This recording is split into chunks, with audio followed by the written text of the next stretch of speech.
하나님 말씀은 빌립보서 1장 19절부터 26절까지 말씀 교독하겠습니다. 빌립보서 1장 19절로 26절입니다. 이것이 너희의 간구와 예수 그리스도의 성령의 도우심으로 나를 구원에 이르게 할 줄 아는 고로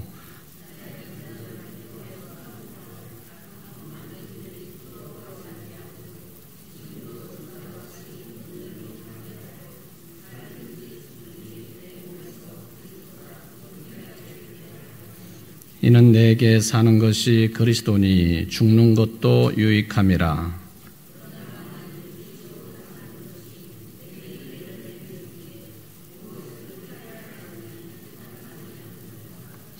내가 그 둘 사이에 끼었으니 차라리 세상을 떠나서 그리스도와 함께 있는 것이 훨씬 더 좋은 일이라 그렇게 하고 싶으나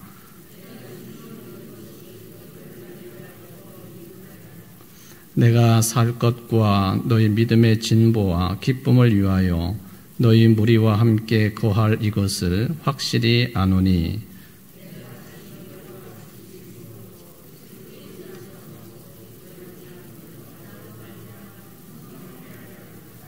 아멘. 이제 19절부터 26절까지 말씀을 가지고 네 번째 시간인데 이 본문을 가지고는 오늘 이제 마지막 시간을 좀 생각을 해 보도록 하겠습니다. 여러분, 우리 기독교는 물론 부활의 종교죠. 맞죠? 우리가 그것을 진리로 받아들이고 또 예수님께서 죽으셨지만은 부활하셨음을 우리가 그 믿음을 가지고 우리의 삶을 영위해 나가고 또 미래를 지향을 합니다. 여러분, 부활이라고 하는 이 생명의 사건은 반드시 전제되는 일이 있어요. 그게 뭐죠? 죽음이에요. 죽음. 죽음을 지나야 부활 사건이, 그 생명의 위대한 사건이 우리에게 다가오게 되어 있다 하는 것이죠. 그래서 우리 기독교를 부활의 종교라 당연히 그렇게 말을 하지만은 또 한편으로 보면은 처음부터 우리 기독교는 죽음을 믿음과 신앙의 초석으로 삼고 그렇게 당당하게 삶을 영위해온 존재들이 우리 그리스도인들이고 또 이 그리스도인들의 신앙 공동체인 교회 생활이다. 그런 정리도 해볼 수가 있겠습니다. 그래서 특히 복음서를 읽어보면은 예수님의 고난받으심과 죽음에 대해서 그 각 복음서마다 분량이 다 다르고 그러긴 하지만은 상당한 분량을 할애해 가면서 예수님의 고난과 부활에 대해서 기록을 하고 있고 또 그 내용을 중요하게 언급을 해놓고 있다 하는 것을 우리가 확인을 해볼 수가 있습니다. 마치 사도신경을 신앙 고백을 할 때에 하나님에 관한 내용 처음에 조금 나오고 그 뒷부분에 성령님, 교회, 죄의 문제 이런 것들이 나오지만 한 가운데 토막 거의 대부분을 예수님에 관한 신앙 고백으로 채우는 것처럼요. 무엇이 우리 신앙생활의 중요한 내용이고 부분이냐 하는 것을 복음서 기록자들이 예수님을 체험하고 예수님의 말씀을 듣고 예수님과 동행을 했던 사람들로서 이 고난과 죽으심, 이것이 물론 핵심은 아니지만은 그것이 또 상당히 중요한 부분이기 때문에 복음서 각 장마다 또 각 책마다 그 내용을 분량을 굉장히 많이 할애를 해놓고 있다 하는 것을 우리는 좀 유념을 해볼 필요가 있겠습니다. 자, 참된 부활의 생명, 이것은 언제나 죽음을 전제하고 있다. 이것을 확인을 해보는 거예요. 지난 시간에 제가 한 알의 밀알이 땅에 떨어져 그것이 죽고 썩어야만이 많은 열매를 거두게 된다 하는 그런 말씀을 잠깐 언급을 하게 된 것이죠. 예수님께서도 이 지상의 삶을 십자가의 죽음으로 끝내신 분이세요. 물론 부활을 하셔서 갈릴리도 가시고 디베랴 바닷가도 오시고 엠마오 도상에서도 두 제자들 가운데 오셔서 말씀하시고 동행하시고 그건 분명하지만은 부활 생명체라고 하는 것은 우리 모든 인간들이 다 그 제약 속에 살고 있는데 시간이라고 하는 제약, 또 공간이라고 하는 제약, 그러니까 시공간의 제약을 우리는 당연히 받게 돼 있어요. 여러분들 이 시간에 지금 이제 7시 40분 좀 넘었는데 6월 오늘이 며칠이에요? 16일 6월 16일 저녁 6시 43분 그 시간에는 여기밖에 안 계신 거예요. 그렇죠? 생각은 또 저 멀리도 나갈 수도 있겠지만은 여러분들의 몸뚱아리는 또 몸에 갇혀있는 생각이나 모든 것들은 또 설교에 집중하면서 예배에 집중하면서 이 자리, 이 시간에 여러분의 몸은 여기 있는 거예요. 내 몸이 이 시간에 여기도 있으면서 다른 곳에 못 가는 거예요. 그게 이제 우리 인간의 이 땅에서의 삶의 제약이고 그거는 유한함이죠. 근데 부활하신 예수님을 지상에 계신 것으로 말하기에는 그런 차원에서는 조금 그건 어려움이 있는 거죠. 제자들이 문을 다 걸어 잠그고 어느 한 곳에 모여서 두려움에 떨고 있을 때 예수님은 그냥 스르륵 들어오셔서 그게 부활의 몸이거든요. 하여튼 지상의 삶을 이야기할 때 예수님은 십자가사의 죽음으로 지상의 삶을 마감하신 분. 그러니까 우리 모든 그리스도인들이 부활을 지향하는 삶을, 구원의 은총을 지향하는 삶을 살고 있지만 죽음으로 그것을 지향할 수밖에 없고 죽음 다음의 일이다라고 하는 그런 이야기가 되겠습니다. 이것을 일단 신앙 고백을 하고 회개를 하고 신앙 고백을 하고 새 삶을 결단을 하는 교회의 중요한 거룩한 예식인 세례식을 통해서도 우리는 그걸 체험적으로 맞이하죠. 성별한 물을 머리에 이렇게 찍어서 또는 부어서 세례를 베푸는데 일종의 이제 약식 세례죠. 서양에서는 지금도 아이들 세례를 베풀거나 그건 서방교회나 동방교회나 다 비슷비슷한데 이렇게 아이들을 유아 세례를 베풀 때 좀 세례반 그런 데다가 이렇게 머리를 기울여가지고 머리에다 물을 이렇게 들이붓는 거 아닙니까? 그러니까 우리가 지금 베푸는 세례는 많이 약화된 또는 약식의 세례다. 그러나 그 의미는 똑같다 하는 것을 받아들이고 있죠. 세례가 뭡니까? 이전에 나를 죽여버리는 거거든요. 그래서 새로운 피조물로 다시 탄생하는 개념이 세례의 개념이에요. 그러니까 세례를 받음으로 죽음을 받아들이고 그리고 물에서 이렇게 세움을 통하여서 생명을 다시 얻고 부활의 생명이죠.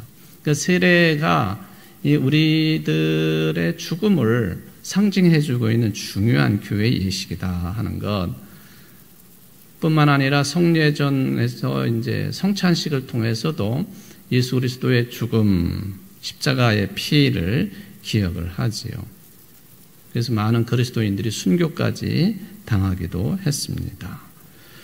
이렇듯이 이 죽음과 관련되어 있는 많은 사건들, 표징들, 우리 기독교가 어떤 방식으로 생명의 세계를 지향하고 있는지 그걸 분명하게 드러내주고 있는 내용들입니다.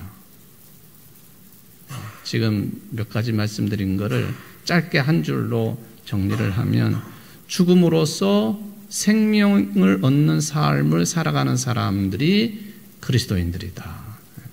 죽음으로써 생명의 삶을 이어가는 게 저고 여러분들이다. 그거예요. 오늘 이제 사도 바울의 그 말씀 가운데 살든지 죽든지 그런 표현을 한다든지 또는 여기 뭐 둘 사이에 끼어 있다든지 하는 말씀을 한다든지 또 뭐 내가 죽어가지고 주님께 가는 게 훨씬 더 좋은 일인데 또 너희를 위해서 내가 또 이 땅에 아직 살아있는 거 그것도 귀한 일이다. 이런 말씀을 하신다든지 이게 다 죽음을 염두에 둔 바울의 교훈이고 가르침인 것을 우리가 확인을 해볼 수가 있는 거예요. 자, 그렇다면 죽음에 대해서 이야기를 한다면 우리 믿는 사람들의 죽음에 대한 이해와 신앙과는 세상 사람들, 일반적인 세상 사람들이 가지고 있는 그 개념과 같으냐? 아니면 정반대의 성질을 가지고 있느냐? 이거 한번 따져봐야 되지 않겠습니까? 정반대라고 하는 표현을 사용하기에는 조금 무리수가 있겠습니다만 세상 사람들이 생각하고 있는 이 육신의 죽음하고는 차원이 다른 그런 신앙적인 관점을 가지고 우리는 살고 있다 말씀을 드립니다. 그래서 살려고 하는 자는 죽을 것이고 죽고자 하는 자는 살 것이고 이런 신앙적인 개념이 우리에게 들어와 있는 거예요. 왜 이것이 가능하냐? 부활신앙을 가지고 있기 때문에 그래요. 부활신앙 안에서 모든 이 세상을 강력하게 지배를 하고 있는 죽음의 방식, 죽음의 내용, 죽음의 세력, 죽음의 냄새들 이런 것들과 치열하게 대결을 벌이고 그리고 투쟁을 하고 맞서고 세상 사람들과 질적으로 다른 거죠.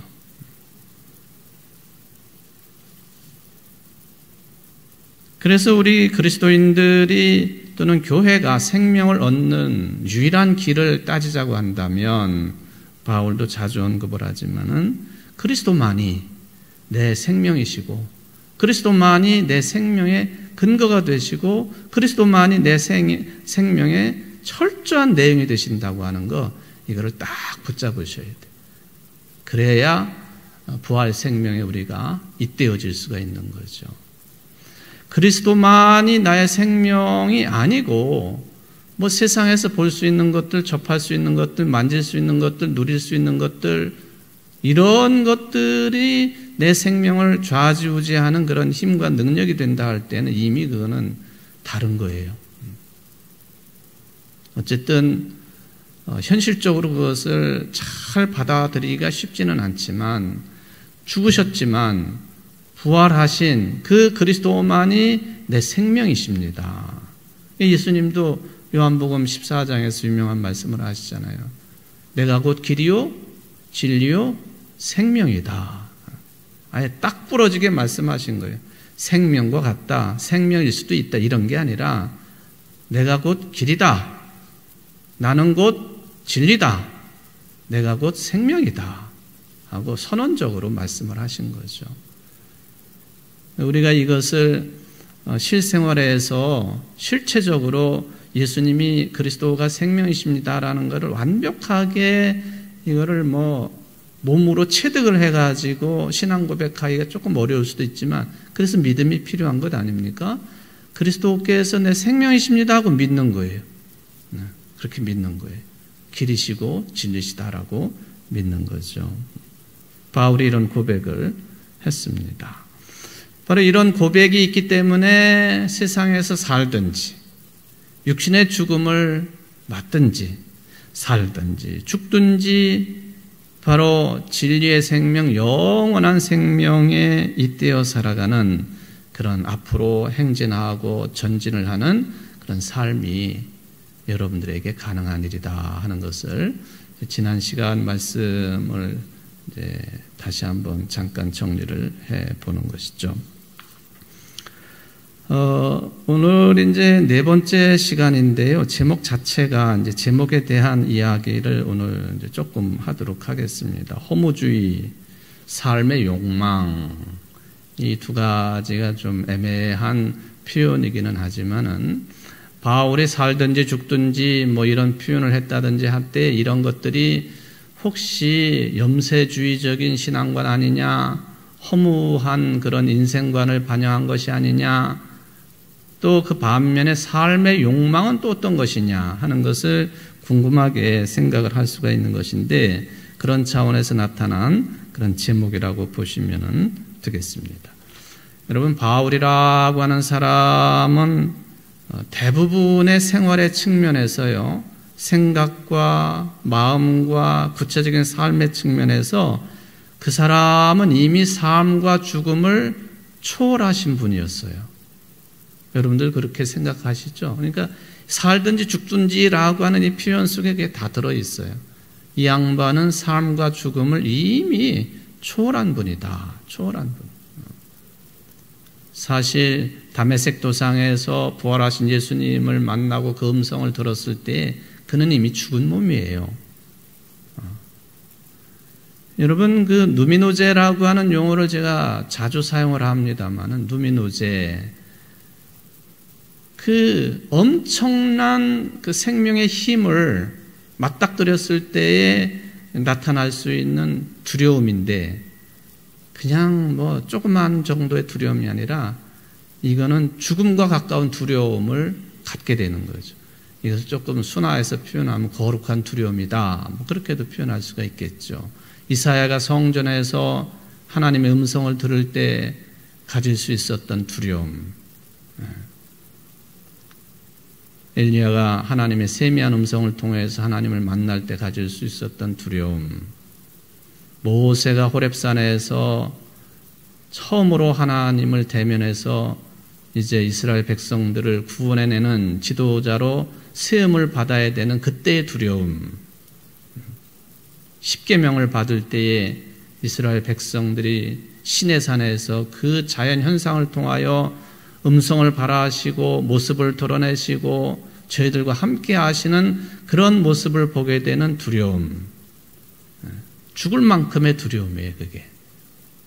제가 그냥 거룩한 두려움이라고 좀 순화된 표현을 쓰기는 했지만은, 어쨌든 다메섹 도상에서 이미 자기가 한 짓을 너무 잘 알고 있기 때문에 그랬는데 그 핍박을 가하고 또 감옥에 가두고 스데반 집사 같은 사람의 돌에 맞아 죽는 것을 마땅하게 여겼던 그 바울, 그가 장본인인 예수님을, 부활하신 예수님을 뵌 거 아닙니까? 음성을 들었으니까.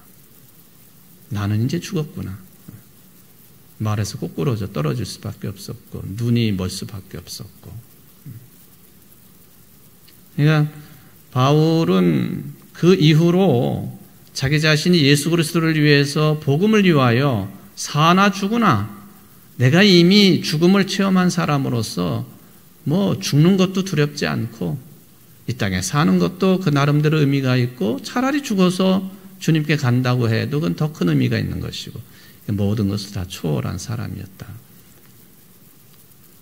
우리는 그렇게 살기가 쉽지 않죠.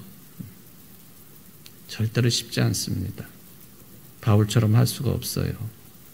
그래서 오늘 주시는 말씀에 보면 자기 자신만을 생각하면은 사나 죽으나 뭐 그 별 상관이 없는 그런 내용들이지만은, 나 자신만 생각한다면은 하루라도 빨리 주님 곁으로 가고 싶다.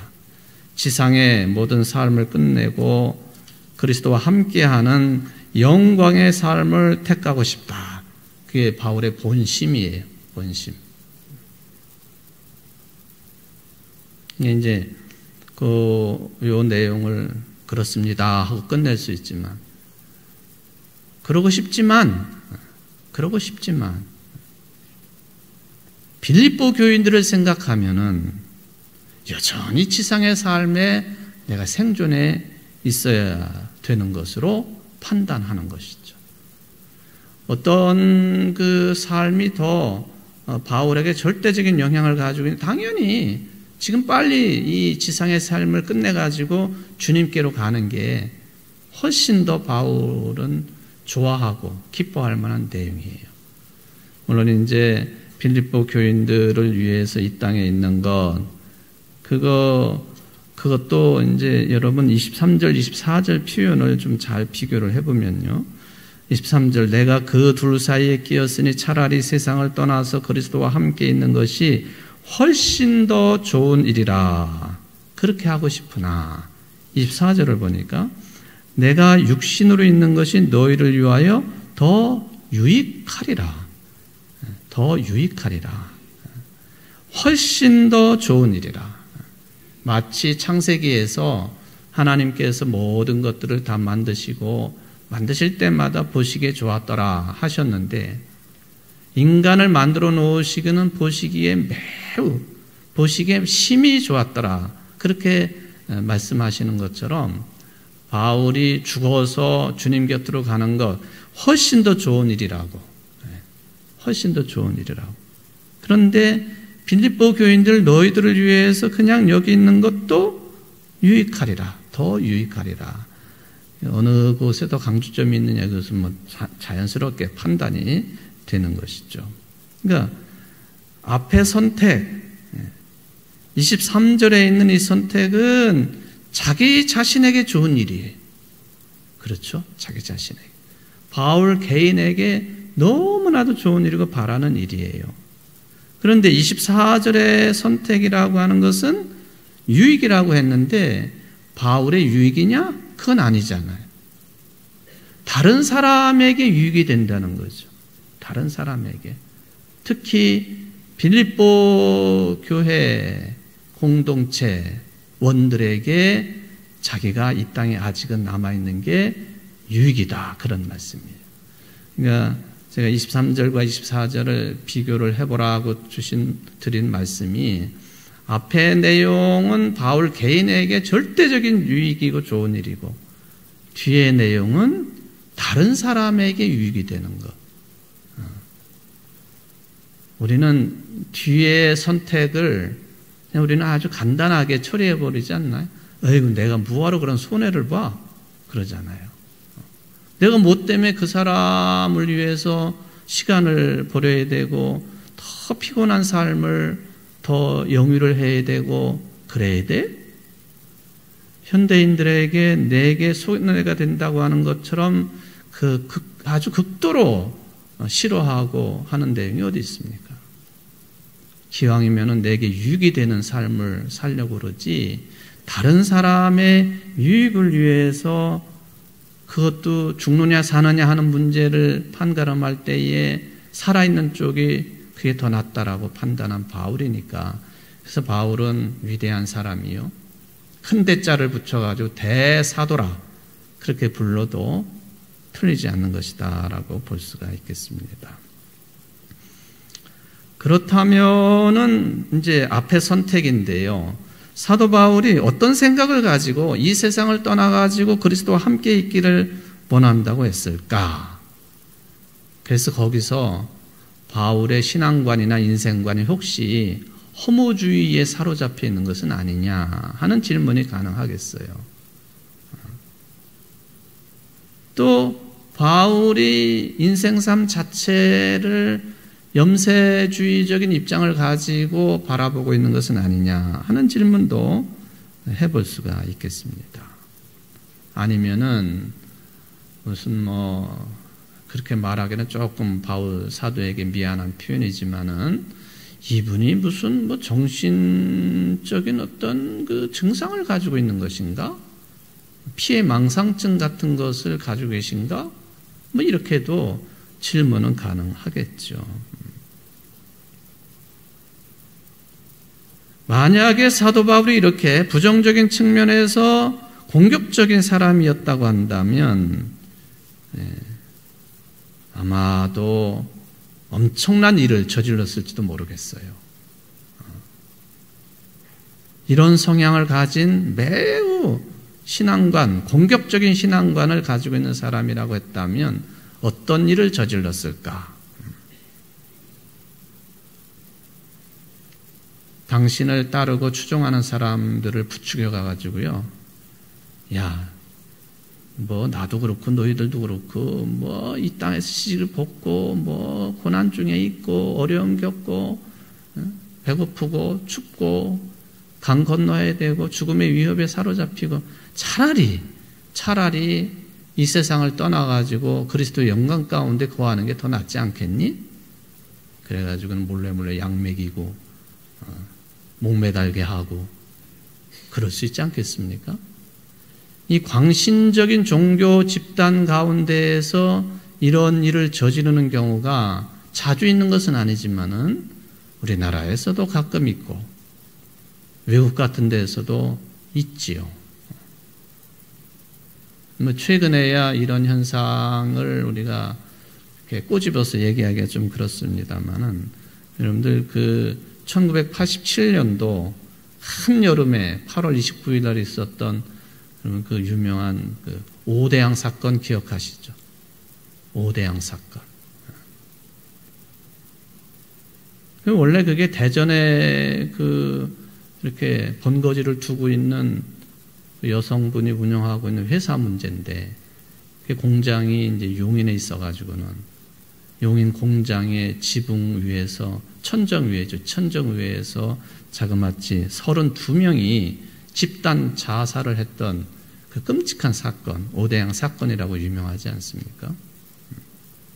그래서 이제 이 사건에 대해서 사실은 아직도 명확하게 이 뚜렷한 이유 때문에 이런 일이 벌어졌다라고 아직도 말을 못하는 것 같아요.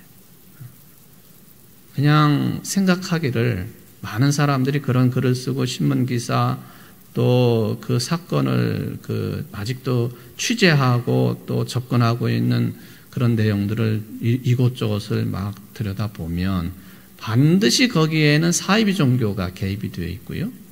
사이비 종교. 그래서 아마 이게 이제 구원파와 관련이 되어 있는 것 같다 정도죠. 그런데 그놈의 구원파는 그때 당시에 그 뭐냐 하면은 정치인들과 뭐가 연이 다 있어요, 이게.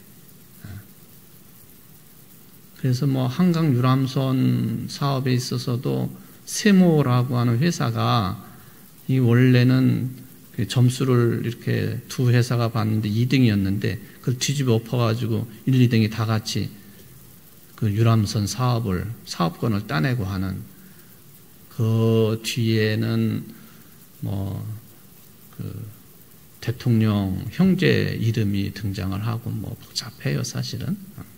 이게 그냥 단순하게 구원파라거나 사이비 종교만의 문제로 해석하기에는 참 어려운 내용이고, 거기에는 돈이 묻어있는 사업체가 함께 연결이 되어 있고, 거기 정치권에 돈을 대는 그 문제도 연결이 되어 있고, 그러니까 이게 딱 요겁니다 하고 발표하기가 어려운 거죠. 오대양 사건 그거예요. 집단 자살을 한 건지 타살 후에 그리 옮긴 건지 그것도 명확치가 않아요, 사실은. 여러분, 다른 나라도 마찬가지. 미국이라고 하는 그 지금의 옛날로 말하면 로마 제국과 같은 이 미국 땅에서도 그런 일이 벌어진다는 것이죠.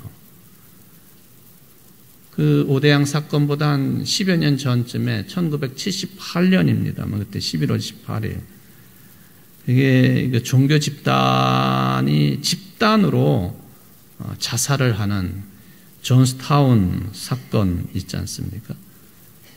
그때 죽은 사람이 918명이에요.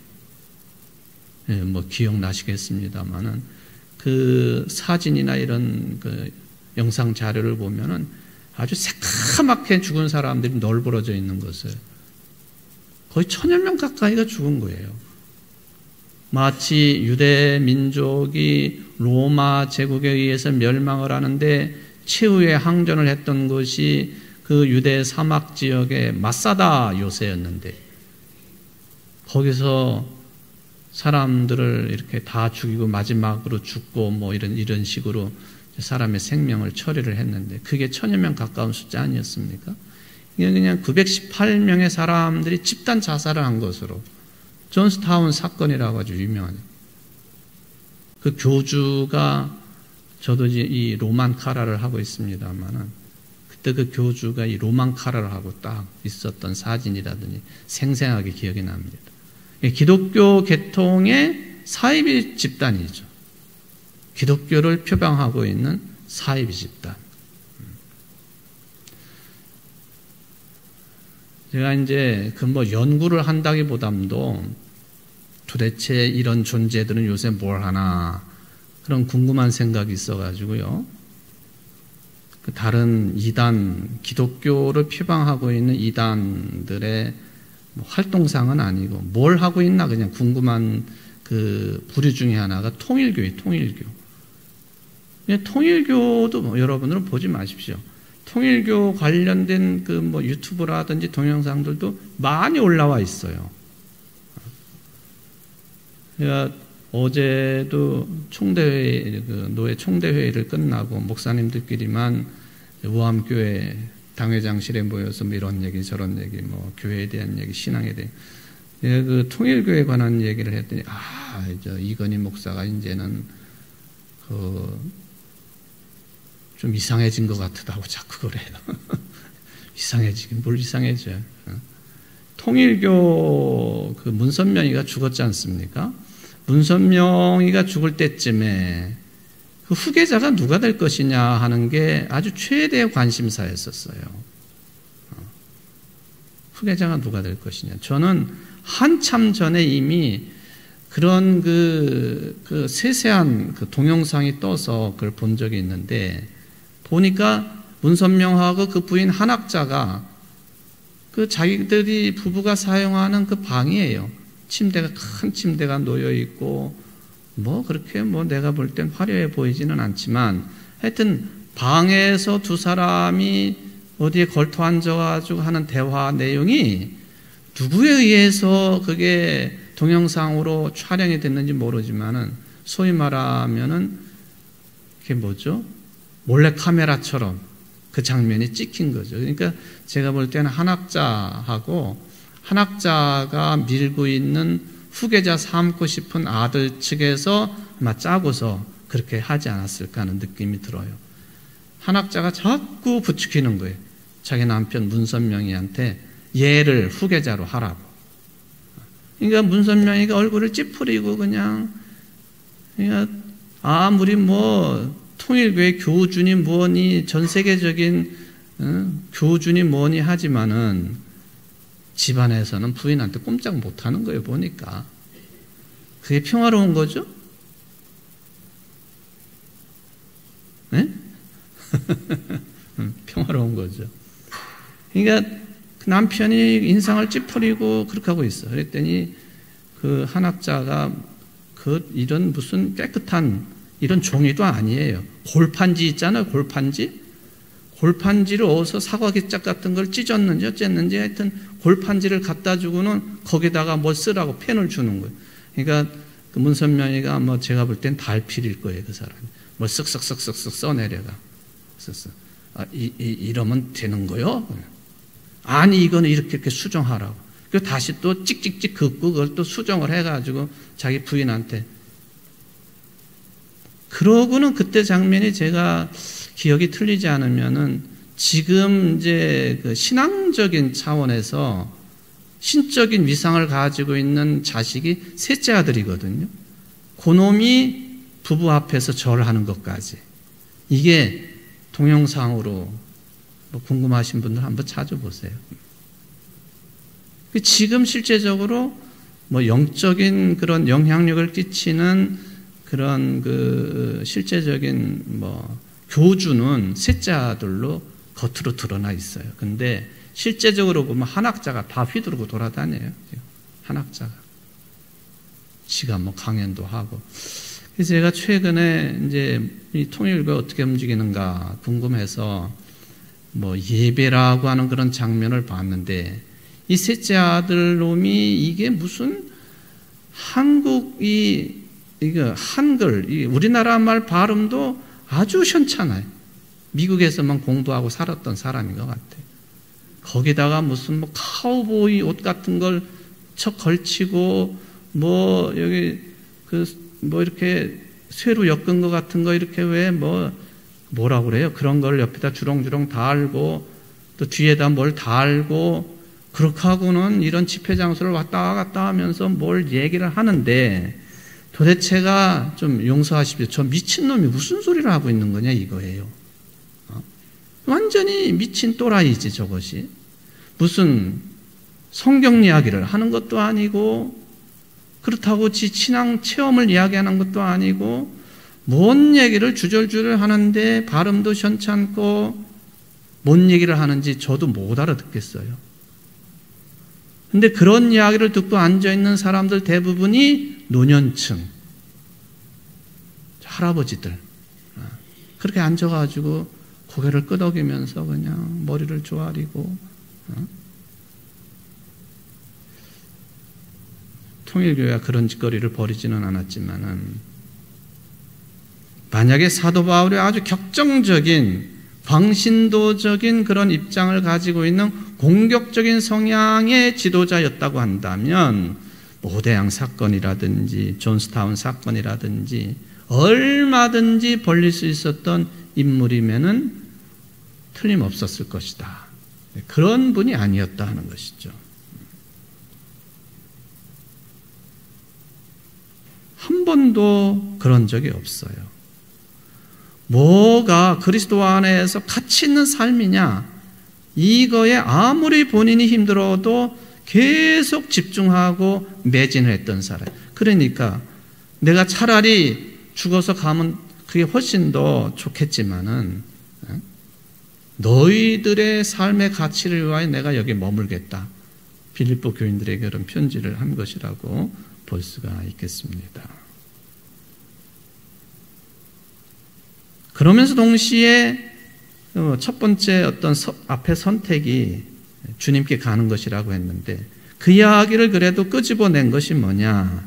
그렇게 하는 것이 훨씬 더 좋은 것이라고 말한 이유는 그게 바울이 매우 긍정적이고 그리고 생명 충만한 그런 세계를 바라보고 있었기 때문에 그걸 근거로 가지고 여기 빌립보 교회의 성도들의 유익을 위하여 비록 내가 어느 정도 더 있으면서 힘들고 어려울 테지만은 그래도 내가 너희들의 유익을 위하여 내가 더 머무를 수 있다. 그런 이야기를 하는 거죠. 뭐 내다볼 것이 없으면 그런 생각하기가 쉽지 않은 것이죠. 부활 생명, 완전한 생명을 내다보기 때문에 그렇다 하는 것이죠. 사실 바울이 이제 이방인들을 위한 사도로서 부르심을 받고 주님께로부터 사명감을 얻고서 이 일을 감당을 하고 있는데요. 근데 뭐 바울 같은 분을 이제 조금 접어놓고 우리 자신을 돌이켜 보면은 여러분 오늘도 새벽에 아침에 일어나셔서 그때부터 몸을 움직여 활동을 하고 그런데 이 저녁 시간에 내가 오늘 하루 종일 한 일이 뭔가 하는 것을 생각해 보면은 뭐 정확한 표현은 아니지만은 다람쥐 쳇바퀴 도는 것 같은 거의 비슷비슷한 삶의 패턴을 가지고 있지 않습니까? 이거에 대해서 지루하게 생각하면 한없이 지루한 것이고 그 순간순간에 대해서 생명력을 얻을 수 있는 그런 입장과 차원의 신앙관을 가지고 있다고 한다면 아무리 이게 반복되어지고 있는 세상 사람들은 지루해 죽겠다라고 하는 그런 내용이지만은 그 속에서 생명력 솟아나는 삶을 살 수도 있는 것이고 유명한 신학자 한 분이 그런 인생들의 살아가는 모습을 그렇게 표현을 했어요. 사람들은 노동과 오락 사이를 다람쥐 쳇바퀴 도는 것처럼 오가면서 분주하게 살아가고 있다. 노동과 오락 사이를 그렇게 그래도 노동을 하고 일을 하고 힘든 것도 있지만은 또 나름대로 오락과 같은 즐거움도 있고 먹는 즐거움, 입는 즐거움, 뭐 사귀는 즐거움, 사랑하는 즐거움 이런 것을 왔다 갔다 하면서 다람쥐 쳇바퀴 돌면서 사는 게 그 인생 아니겠습니까? 그 요즘에 흔한 그 라틴어 용어 중에 까르페 디엠 그게 아니겠습니까? 그렇게도 말할 수 있겠죠. 그걸 조금 넘어서면은 이거 가지고는 안 되겠어. 내가 그래도 좋아하는 예술 활동도 좀 하고 또 뭐 책도 열심히 읽고 학문적인 노력도 기울이고 또 봉사 활동도 할 수 있으면 할 수 있는 데까지 해보고 그러면 이게 우리의 삶 자체가요. 그게 심지어는 모든 분야의 높은 수준이라고 할 수 있는 고등적인 어떤 활동을 한다 해도 우리는 하나님의 형상대로 지음받은 사람들이기 때문에요. 그런 것들을 통해서 어느 정도의 만족은 누릴 수 있지만 완전한 만족은 불가능한 거예요. 그렇지 않습니까? 예를 들면 봉사활동 예를 들어봅시다.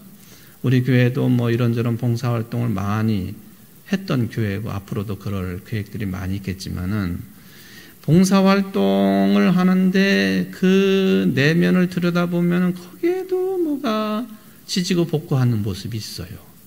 좋은 일을 하면서도 선한 영향력을 끼쳐야 되는 그런 과정 속에 있으면서도 뭔가 불평이 있고 심지어는 나는 하는데 저 사람은 왜 안 하는 거야? 봉사활동도 나는 이만큼 우리 교회 연탄 봉사를 많이 했었으니까 예를 들면 연탄을 나는 열심히 땀을 뻘뻘 흘리면서 하는데 왜 저 사람은 입만 놀리고 있어? 뭐 이런 생각 한단 말이죠. 말을 안 해서 그렇지. 그러니까 이것저것을 다 해도 인간 실존의 지루함을 근본적으로 해결할 수 있는 길은 우리가 찾지 못하는 거예요. 그렇게 해결되지가 않습니다. 그러니까 전도서 기자가 말씀하시는 것처럼 모든 일들이 다 헛되다. 해 아래 뭐가 새 것이 있느냐. 그런 말씀하신 것도 우리가 좀 냉정하게 해석을 해본다면 틀린 말씀이 아니다. 제가 이 말씀을 왜 드리느냐 하면요. 우리 인생의 삶이 그게 뭐 요즘에야 뭐 90세, 100세 시대, 100세 시대죠. 이게 허무주의가 자리 잡을 공간, 영역이 너무 많아요. 너무 많아요. 연세를 많이 나이를 많이 먹은 대로, 아휴, 내가 인생을 헛살았구나. 젊은 사람들은 젊은 사람들 나름대로 또 그런 생각에 사로잡힐 가능성이 많고요. 그런데 이 허무주의가 어떤 경우에 훨씬 더 크게 넓게 깊게 자리를 잡느냐? 이제 제목 뒤에 있는데 나 자신에 대한 삶의 욕망이 강하면 강할수록 허무주의는 더 넓게 내 속에 자리를 잡게 되어 있다. 그겁니다. 삶의 욕망, 욕심, 마음껏 뭔가를 해보고자 하는 그런 강렬한 태도, 이게 허무주의 열매를 더 강하게 맺게 하는 요인이 될 수 있다. 그래서 혹시 여러분들 가운데 이게 인생이 허무하다 이런 생각이 드시는 분들 계시면은 그걸 극복하려면 내 삶에 대한, 내 생애에 대한, 내가 살고자 하는 그것에 대한 지나친 욕망은 당연히 극복이 되어야 됩니다. 그렇지 않고서는 허무주의를 이겨낼 수가 없어요. 오히려 그 삶의 욕망이 강하면 강할수록 허무하게 될 뿐이다 하는 그런 말씀이죠. 예를 들면은 그 식욕도 거기에 해당되고요. 또 스포츠 활동도 마찬가지고요. 아주 집요하게 이런가에 매달려 가지고 그런 거를 통해서 뭐를 극복해 보려고 하고 그러지 않습니까? 뭔가를 내가 이루었다고 해봅시다. 그걸로 마음의 평안을 누릴 수 있습니까? 식욕도 그렇고 스포츠에 대한 욕심도 그렇고 모든 게 다. 연예계 활동도 마찬가지죠. 그러니까 연예계 활동하는 사람들이 왜 자꾸만 물론 악플 때문에 그런 경우도 있겠지만 왜 자꾸만 그 꽃다운 나이에 스스로 목숨을 해하는가. 정상에 올라가면 올라갈수록 이 허무주의의 이 바람이 너무 큰 거예요. 왜? 내가 언제 또 저 밑으로 추락할런지 이 불안감이 이루 말할 수 없는 거죠. 저나 여러분들은 잘 모르는 그런 삶의 영역일 것 같아요. 가수면 가수, 배우면 배우, 유명 스포츠인이면 스포츠인. 그러니까 마음껏 올라갔으면은 내려갈 준비도 해야 되는데 그 준비가 잘 안 되는 거죠. 허무주의에서 벗어날 수가 없다. 그런 차원에서 보면은 이 육체의 삶을 정리를 하고 그리스도와 함께하는 것을 택하고 싶다고 하는 이 바울의 말이 인생이 허무하기 때문에 그런 말을 하거나 한 것은 결코 아니라고 정리를 할 수가 있습니다. 단적인 증거가 뭐냐? 허무적인 어떤 신앙관이나 생각에 사로잡혀 있다고 한다면 빌립보서에서 그렇게 기쁨이라고 하는 용어를 쓸 수가 없는 거예요. 기쁨. 빌립보서가 기쁨의 책가 아닙니까? 그게 이제 큰 증거가 되는 것이죠. 바울에게는 육체 안에 거하는 것이나 떠나 있는 것이나 그건 아주 작은 문제였습니다. 빨리 그리스도와 함께하는 것을 원하기는 했지만 빌립보 교회 그리스도인들을 위해서는 육체 안에 거하는 것도 마지못해가 아니라 기꺼이 선택할 수 있었던, 그러니까 그리스도 안에서 온전한 자유함을 누릴 수 있었던 사람이 바울이다라고 말씀을 드릴 수가 있겠습니다. 저는 이제 바울이 빌립보 교인들과 함께 있는 것, 저들의 유익함을 위해서 이 땅의 삶을 더 유지하는 것으로 그렇게 말씀을 했는데, 우리가 좀 부족하지만은 내 유익을 챙기고 사는 것도 당연하겠지만은 바울처럼 그걸 넘어서서 타인의 유익을 위해서 내가 말도 할 줄 알고 존재할 줄 안다고 한다면 그야말로 그리스도 안에서 자유로운 삶을 살아가는 것이 아닌가 하는 그런 생각으로 정리를 해봅니다. 삶의 욕심에만 매달리지 마십시오. 1차적으로는 내 주변 사람들의 유익을 위해서 내가 존재하는 것이 굉장히 귀한 일입니다. 그리고 부활 생명과 일치가 되는 그것은 하나님께서 우리에게 은혜를 주셔서 나중에 되는 일이니까 하나님께 맡겨드리는 거죠. 이 믿음이 풍성한 여러분들 되시기를 주의 이름으로 축원을 드립니다. 사랑의 하나님 아버지, 감사를 드립니다. 바울이 허무주의에 그렇게 사로잡히는 사람은 아니었습니다. 우리가 심리학적으로 볼 때에도 삶에 대한 욕망이 크면 클수록, 뭔가를 내가 이루어야 되겠다고 하는 욕심이 크면 클수록 허무주의의 영역은 우리 가운데 훨씬 더 크게 자리 잡게 된다고 하는 것을 깨닫게 하시니 감사드립니다.